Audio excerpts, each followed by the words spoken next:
Before resting Crest on the permanent cradle, we needed to raise the vessel to get proper working access to the keel to carry out further investigation and necessary restoration work.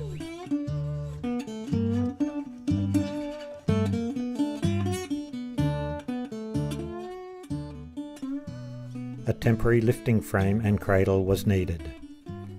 It was decided to make 2 beds shaped to the hull under the bottom build stringers and floors, with the bed supported on a metal pole frame running the length of the hull. Firstly, a 2-metre sleeve was inserted into the ends of 2 4-metre metal poles, the two then pushed together, the joint then being welded.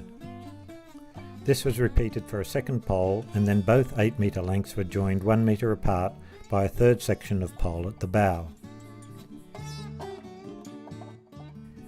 In order to hold the timber blocks for the cradle beds, 7 angle iron brackets were welded to the poles at about 800mm apart along each length.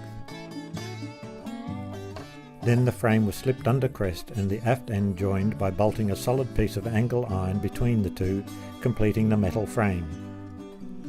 The frame was set up into position a few centimetres above the bottom of the keel. Timber blocks were then cut and secured to suit the intervening distance to the hull, with each block being angled at the top to match the hull shape. Lengths of 300mm wide plywood, with foam along each edge to conform to the hull's curve, were then positioned on the blocks. Secure in the cradle, the Crest was now able to be raised. Using 2 trolley jacks at lifting points 2 metres in, each end was lifted in turn with chocking as needed. The jacks were used in unison, with one crew member calling the action and another keeping an eye on the level.